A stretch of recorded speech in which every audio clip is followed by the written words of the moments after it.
Good afternoon, everyone. I would like to call this meeting of the Board of Adjustment of Sylva to order. And the first thing that we're going to do is have public comment.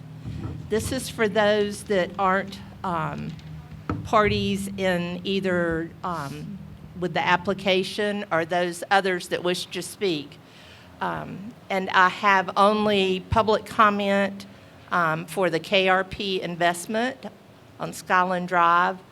I have two people that wish to speak against it.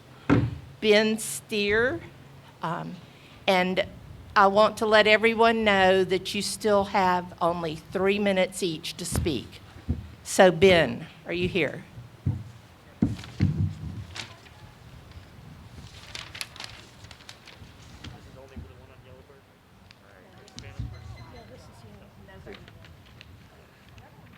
Hi, folks. Can you guys hear me okay? Yes. All right, thank you. I do want to clarify, I'm not technically speaking against the development. I'm here more just in kind of a advisory capacity to share information. So I would like that for the record, just to be clear. I appreciate that. Thank you. Okay. So first of all, thank you very much to the Mayor and Town of Sylva for taking a moment to listen tonight.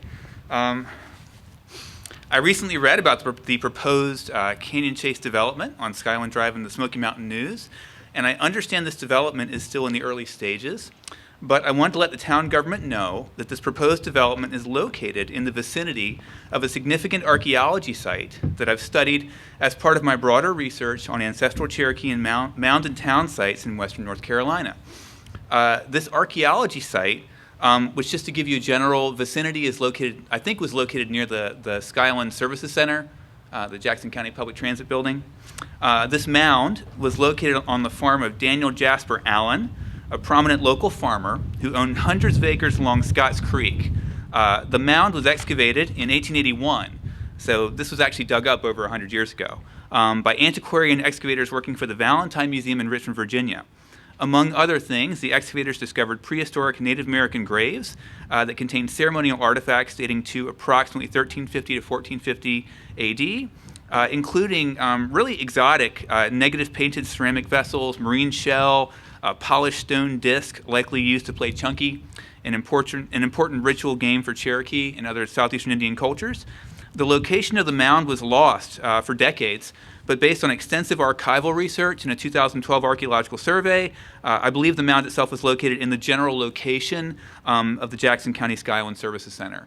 Just to be clear, that area itself has been graded, pretty significantly. However, I think that near Scotts Creek and Allen's Branch, we may still be able to find village remains, archaeological remains associated with that mound site.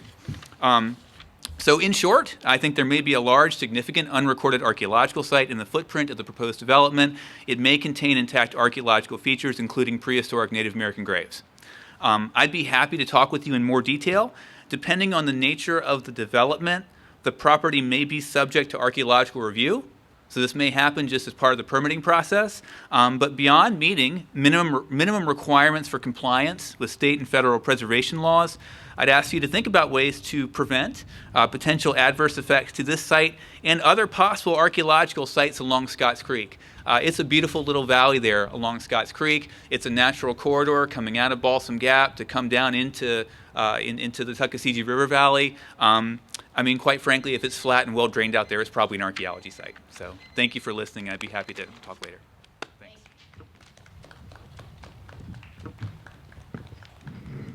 Next on my list is Remington Wright.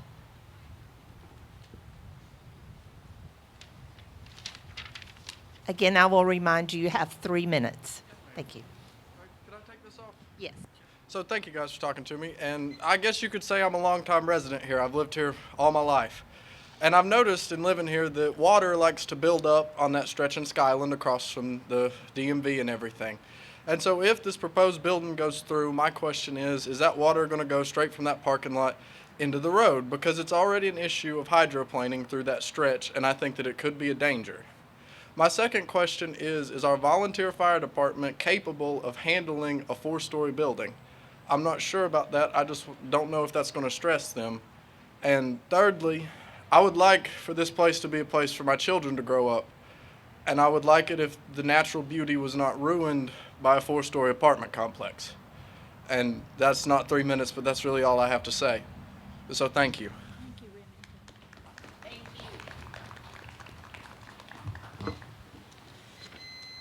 All right. That's all I have on the sign-up sheet. Now we will move on to the quasi-judicial meeting. We have a lot of speakers. We haven't reached that stage yet. These were just public comments so you will have your turn if we have your name on the list.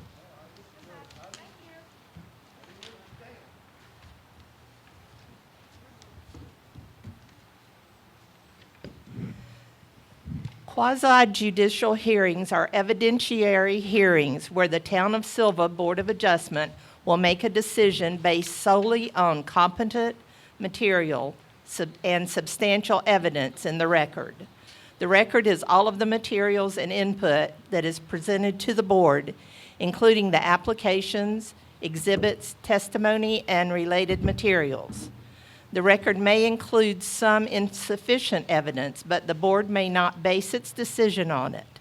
The next item on the agenda is a request from Southern Properties, LLC, for a conditional use permit. The hearing on this matter is judicial in nature and will be conducted in accordance with the special due process safeguards. I will now open the public hearing on the conditional use permit request from Southern Properties, LLC.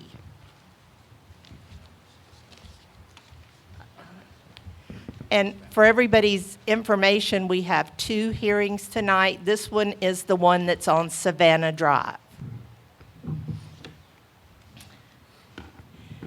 I just need to read disclosure and conflict and bias to the board. Before we begin, I would like to give board members a chance to reveal any possible disclosures or conflicts. I would like to remind the board that a conflict of interest has a greater definition with a quasi-judicial matter than a general legislative matter. If any individual board member has a strong personal interest in the case, he or she may not participate in the case. Disclosure might include site visits, communications with any person, including county and town staff and consultants, specialized knowledge related to the case, family, business, and other relationships with the applicant or affected person, financial interest in the outcome, or any other relevant information. I will ask you now, do any of you have anything you need to disclose? No. All right. Thank you. All right, now, if there anybody here, which I know some of you are, now this is, again, for Savannah Drive, that other than the applicant and county and town staff who want to be party in this action. Anyone other than the applicant and staff who wants to be a party in this must have standing. So, Amanda, okay. And you will have to come forward to be sworn in along with the staff and the applicant. And if you'll do that.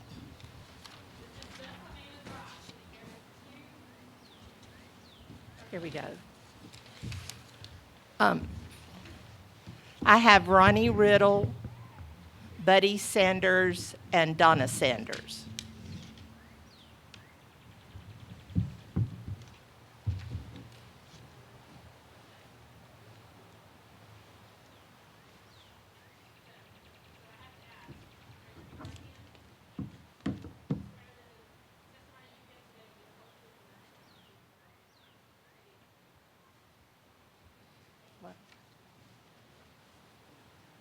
Thank you.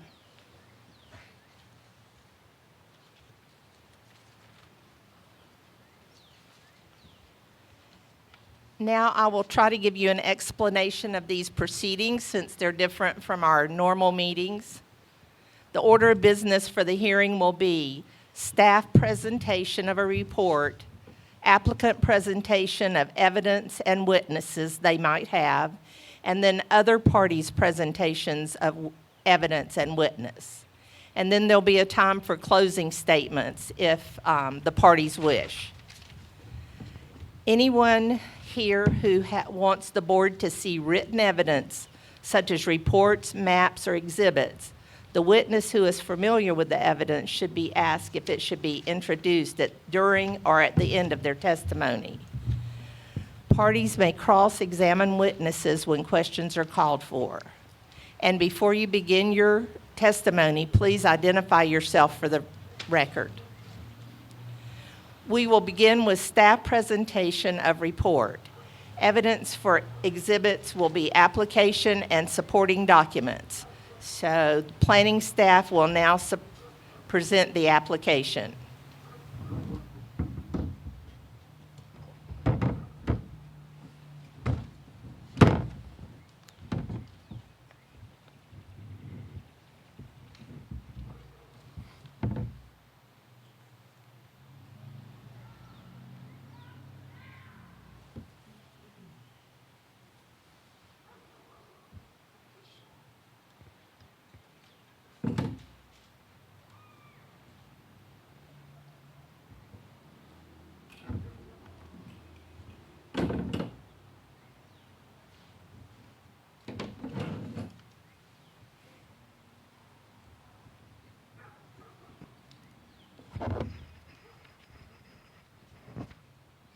Good evening, crowd, board.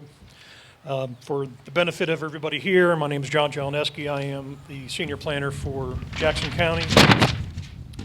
We are contracted by the town of Sylva to do planning and zoning efforts here in the town limits.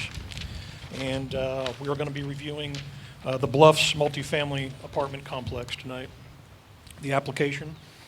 The applicant is requesting a conditional use permit to allow multifamily residential development in the Business 2 district of the town, the ETJ district, which is right around this yellow area here.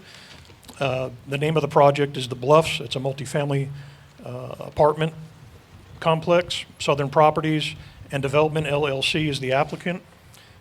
The location is Savannah Drive. The PIN number is 7631661393.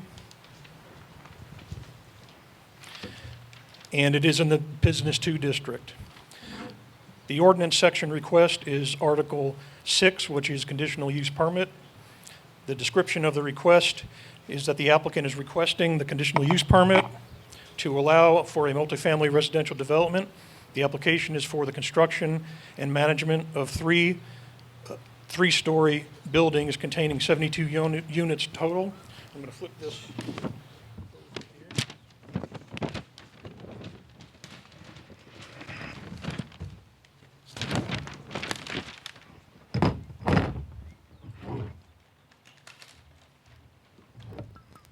This is the conditional site plan, so coming off of Savannah Drive here with a driveway just above the existing apartments. And you could see the three buildings here with the parking in a tiered situation. So below and then going up and above on that upper tier, there's additional parking. The buildings contain a total of 72 units, 150 bedrooms total, and a community area that includes a clubhouse, a multi-purpose room, covered picnic area, playground, covered patio area, and gazebo. Currently, the town of Sylva allows for multifamily apartments in the B2 district, only when a conditional use permit is issued by the Town Board of Adjustment. The background of this property is for these potential apartments, the property for these potential apartments is located on the southwest sides of Savannah Drive and approximately 1,220 feet to the south of Business 23, where Harold's is here. So the entrance to the property would be just over 1,100 feet here. The area for this vacant property is 6.83 acres total, and this proposed apartment complex will be developed on the entire tract. Public utilities will be provided by Tuckasegee Water and Sewer Authority and Duke Power. This property will be served by the Sylva Fire Department. Driveway access and three-party encroachment agreements for the sidewalks will be required from the NCDOT during review and approval process, as Savannah Drive is a state-maintained road. Staff findings based on the submitted documents by the applicant. The requirements for a conditional use permit have been met for the use of a multifamily apartments in the B2 district. I'll also flip to, just for reference,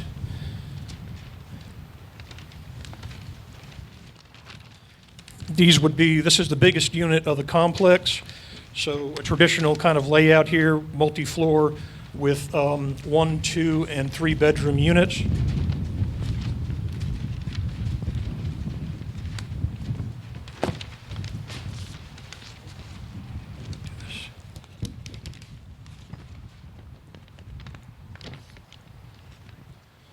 So the conditional use permit, the procedures, was site plan, concept plan submitted, the call for the public hearing, and then the Board of Adjustment shall grant and issue a conditional use permit by majority vote if the findings of the following. There's 4 tenants that the board will speak to momentarily.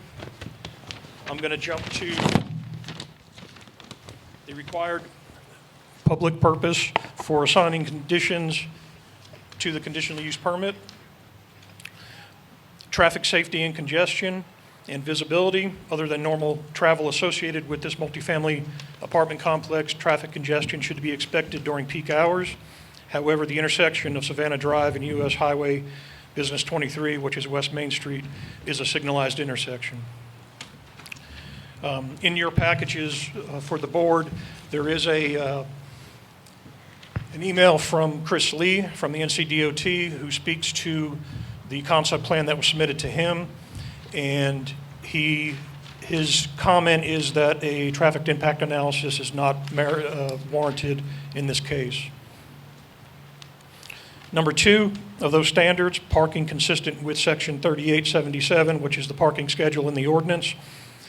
The parking stalls required for this project will be 108. The submitted plans indicate that 133 proposed parking stalls are provided. Number 3, adequate vegetative and structural buffers between residential uses and all other uses. And a landscape plan showing the proposed buffering will be required at the time of permit approval, which is zoning permit approval, and will meet all landscape buffering requirements per the Town of Sylva zoning ordinance. Adequate space for traffic ingress and egress. The proposed driveways and alleys on the submitted concept plan appear to meet the standards set forth in Appendix A of the Town of Sylva's zoning ordinance, which is the parking lot design standards. Full compliance with these standards will be reviewed on a dimensional site plan prior to permit issuance, and that's zoning permit again. Number 5, adequate stormwater drainage. Stormwater drainage and erosion control measures will meet the standards set forth in Appendix E, which is the stormwater standards of the town's zoning ordinance. Full compliance with these standards will be reviewed on the final site construction plans prior to permit issuance. And again, that's zoning permit. Part of that process is the applicant would have to get an erosion control plan approved from the county, and the stormwater standards are pretty restrictive in the town in the sense of slowing down the intensity, the time of intensity of water, and also treatment of the water, the stormwater that's coming off of the parking lot and rooftops. Number 6, adequate landscaping along all public roads. And again, a landscape plan showing the proposed landscaping will be required at the time of final site construction plan review and prior to permit approval. All landscaping and buffering shall meet the minimum standards per the town's zoning ordinance. Number 7, that signs consistent with Article 4 are designed, placed, illuminated, and landscaped in harmony with the adjoining properties. And of course, any signage erected shall be in accordance with the town sign regulations. Number 8, outside lighting is screened, turned off, or directed away from residential neighborhoods. The structure lighting per NC North Carolina Building Code will be required. The applicant has not indicated a lighting plan on a lighting schedule on the submitted concept plan. However, due to the nature of the project, multifamily apartments, lighting should be encouraged for all walkways, parking areas, and community areas, which would be the playground, clubhouse, picnic area, etc. Lighting should be designed to be downcast with no halo effect and not directed toward the public right-of-way or adjacent properties. Number 9, that commercial machinery or activities producing noise are conducted within the confines of the enclosed building, and that doesn't apply here. Number 10, that the design of the proposed building and its use shall be consistent with the surrounding character of the neighborhood and purposes of the zoning district. The surrounding neighborhood consists of single-family detached homes and multifamily residential units, businesses providing some household and daily life essentials and services are located nearby at the intersection of West Main Street, which is Business 23, and Savannah Drive. The proposed residential structures and accessory buildings are professionally designed.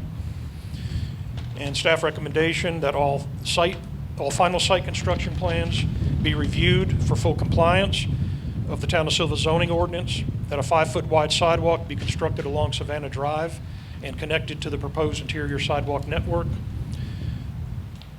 that to ensure safety of residents and visitors, to provide safe lighting in the parking areas, pedestrian ways, and public spaces. Lighting should be designed to be downcast, no halo effect, and not directed toward the public right-of-way or adjacent properties. And that the developer coordinate with the NCDOT for driveway access permits and a 3-party encroachment agreement, which is the sidewalk.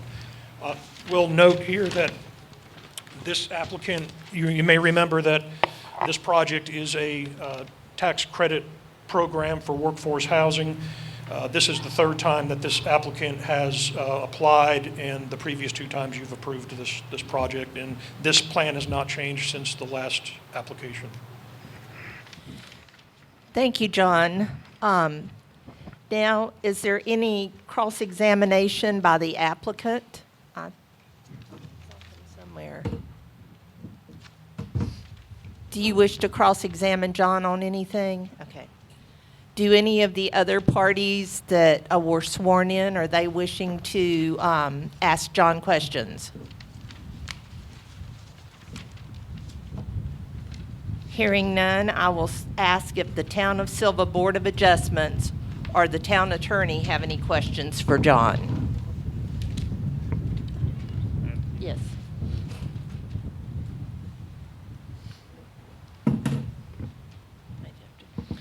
Yeah, you said it hadn't changed at all. I remember we had put a condition the last time they applied on the driveway being in that blind curve. Did that move? Because it looks like it's drawn at the top.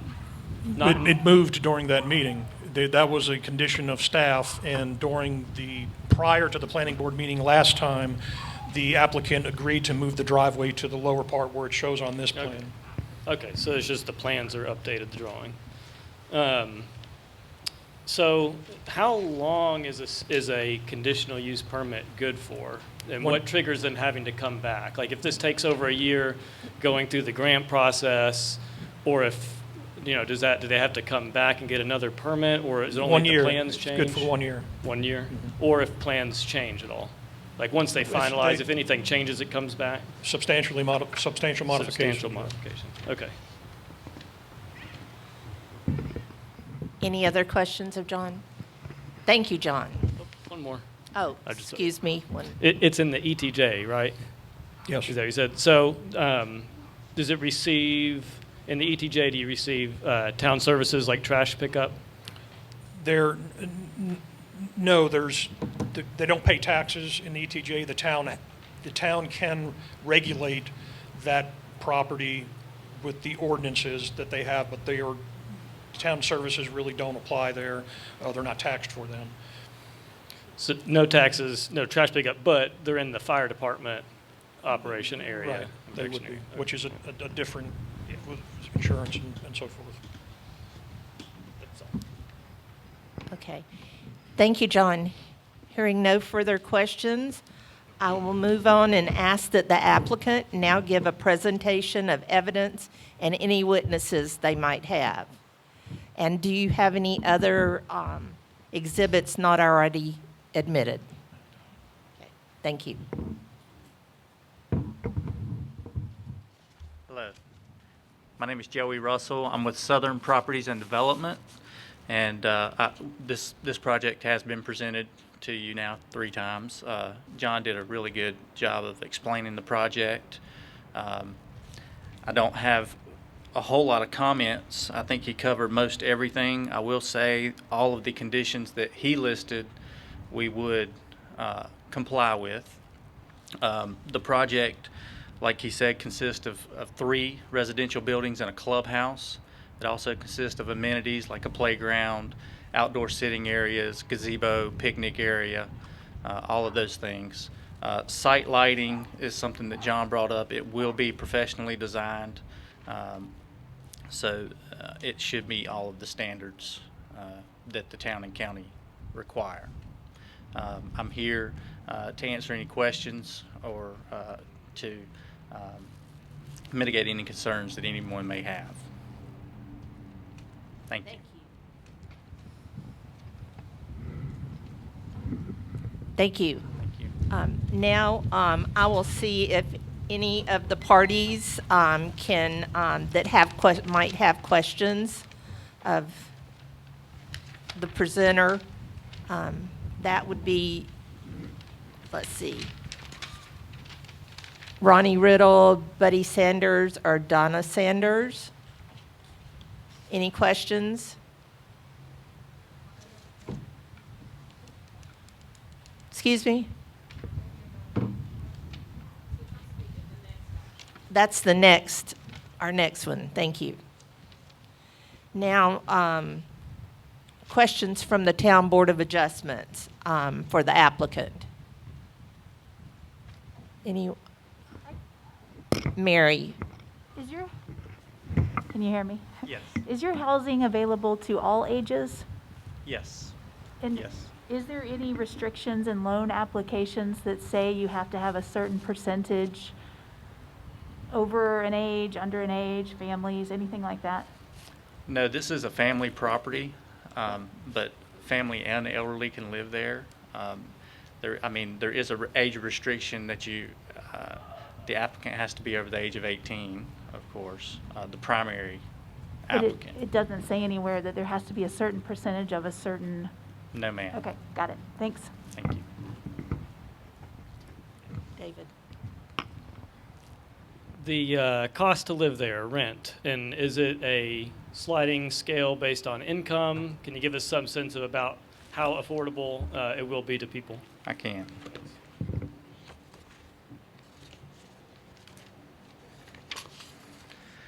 The current proposed rents range in between $345 and $750, depending on the bedroom size. That's the rent structure. So for the 1 bedrooms, around $350 is where they would start. The 2 bedrooms will be about $415, and the 3 bedrooms will be about $475, and that's a starting point. However, that is based upon the applicant's income and approval to live there.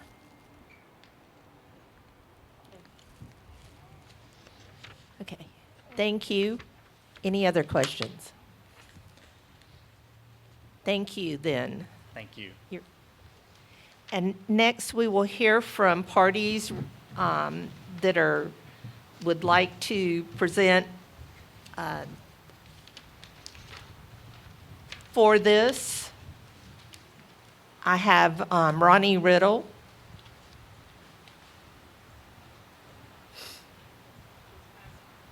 He's passing, okay. Buddy Sanders.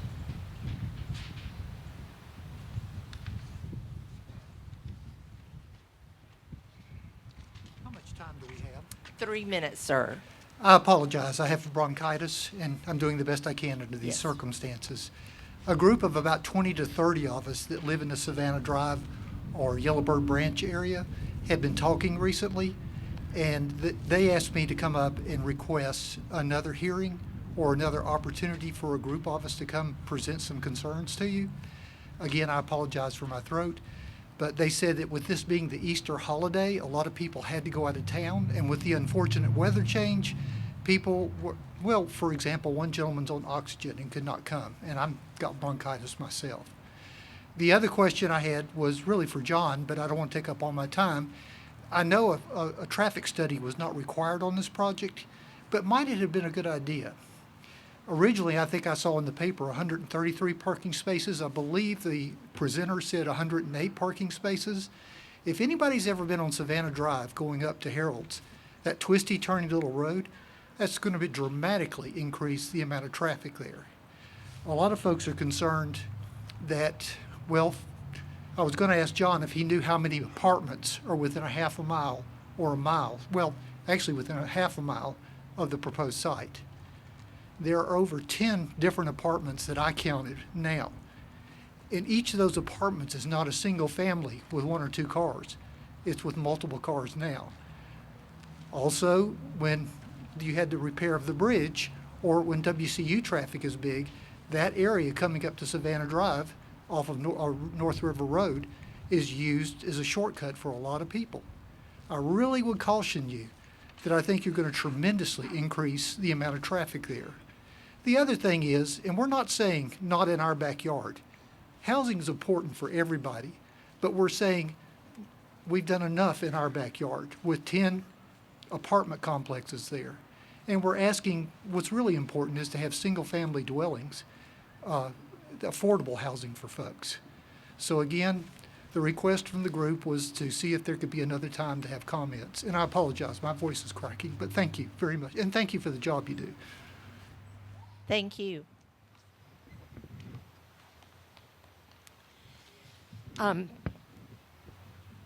Does the applicant have questions or anything to say about that? Okay. Questions from the town board or the Board of Adjustment or the attorney? We can't have another meeting, can we? This is it. There's just one more meeting. We can't schedule it. Yeah. Unfortunately, there won't be another Board of Adjustment meeting on this.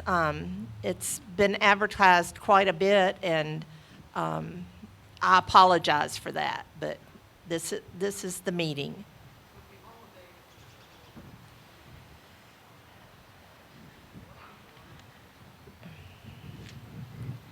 Thank you.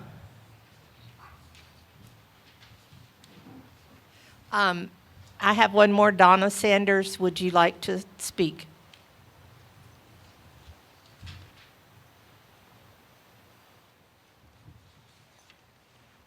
Thank you all.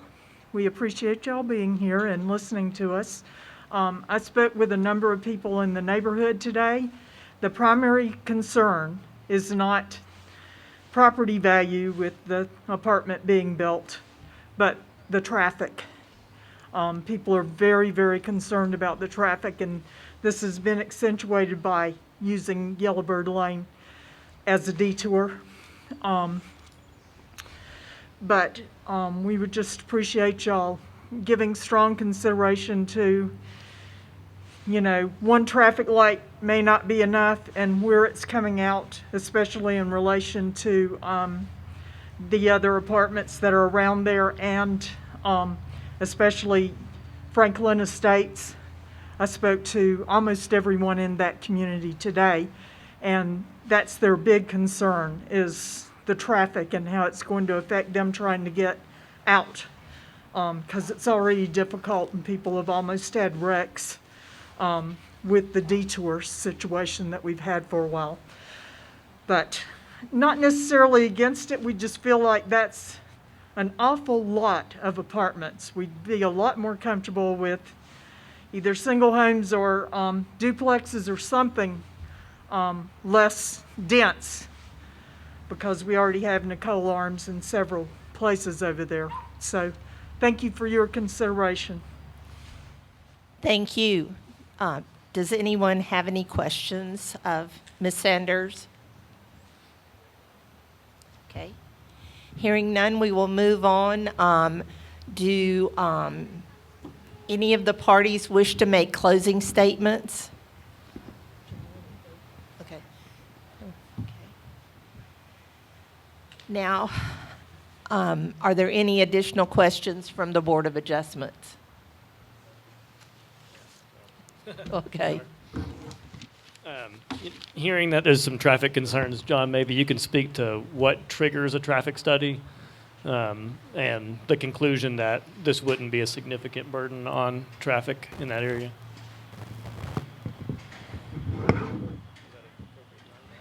Yeah, I guess so. It says, So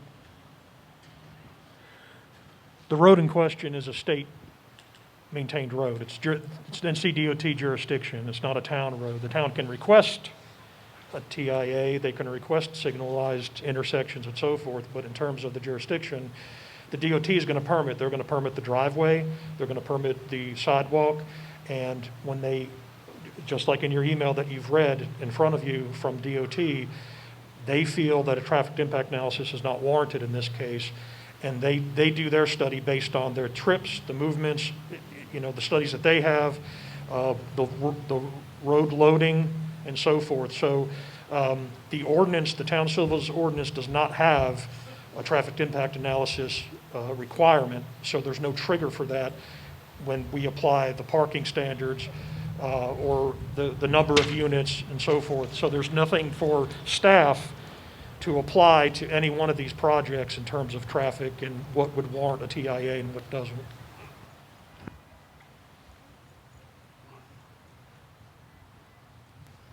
thank you, John. Any other questions?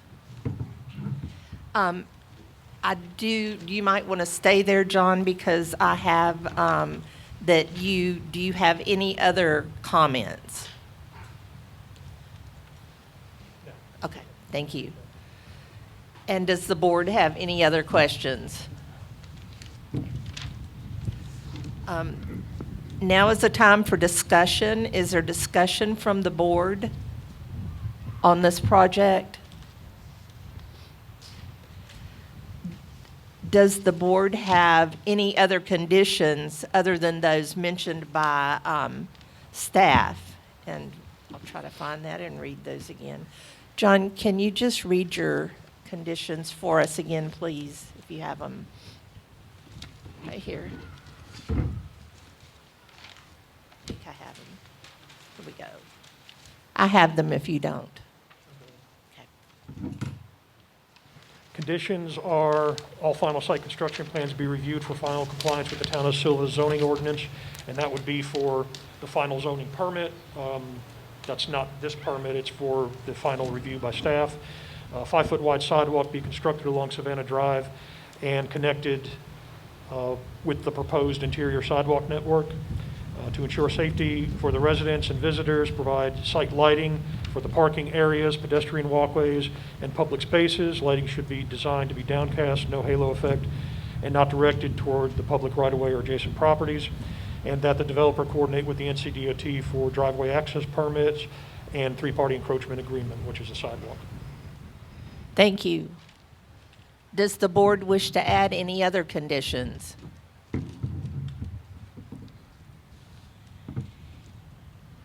Hearing none, and if there's no further discussion, do I have a motion to close this hearing? I'll make that motion. Okay. We have a motion to close this hearing, so I will ask for everyone to signify by raising your hand and also saying aye. Aye. Aye. Okay. Thank you. This hearing is closed. Now we will go on to new business. You heard the testimony from the staff and from the applicant, and then others that are affected. And we just heard the conditions stated. The board did not add any further conditions. So is there a motion from the board to vote on the conditional use permit? I'll make that motion. Okay.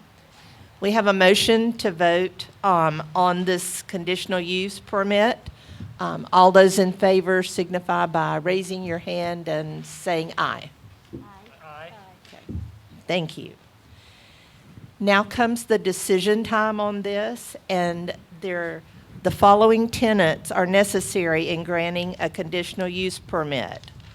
All 4 of these must be approved for the conditional use permit to pass. Tenet number 1, the use will not materially endanger the public health or safety if located where proposed and if developed according to the plan as submitted and approved. If you agree with this, please signify by saying yes and raising your hand. Yes. Yes. Thank you. The first tenet is approved. There are no votes against. The 4-0, that was approved. 4, 1, 2, 3. Okay. The next tenet is the use meets all required conditions and specifications. And I can restate the conditions. Thank you.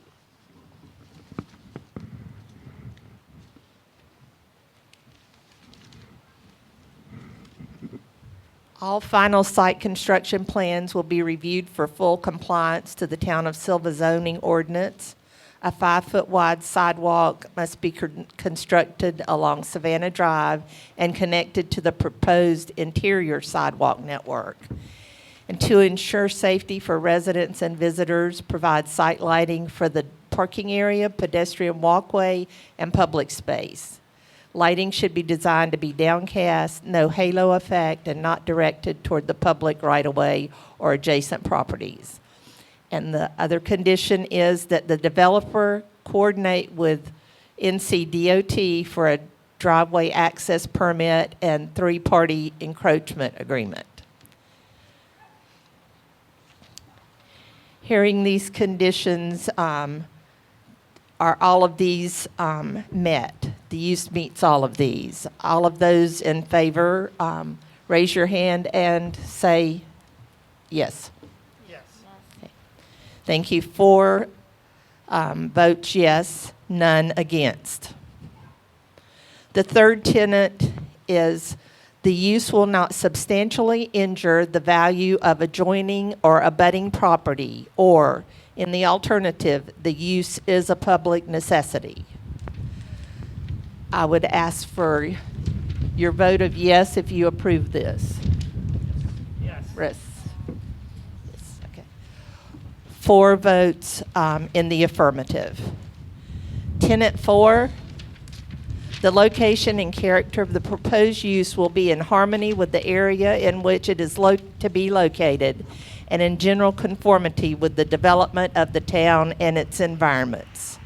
If you agree with this, I would ask for your vote of yes, vocally and with your hand. Yes. Okay. 4 votes in the affirmative. So that ends the tenets. Now I would ask for a motion. And the motion would be to approve the request with the conditions that were stated. So, do I have a motion? I'll move we approve the requests with the conditions as stated. Okay. We have a motion. Any other discussion? All those in favor, please raise your hand if you vote yes and say yes. Yes. Thank you. Thank you. Then with that motion, the conditional use permit was approved. And it is approved with the conditions that I just read a few minutes ago. So that ends this new business.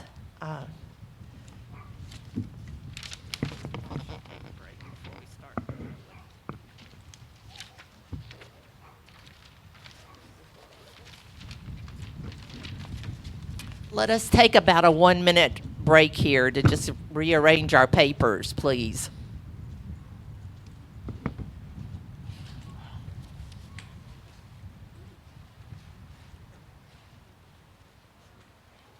I've got gloves. Yeah, no, totally, man. Oh, no. Come on, David, you can. No, we won't make fun of you. It's cold. I should have brought two. I've got a quilt in the back of the car if you need it. I'm just used to standing up and moving around a little bit. I wish I could stand up. So, sorry, I said everybody had. I know. Oh, Yes, you can say that. the right seat. I should have brought a hot drink. I should have brought a hot drink.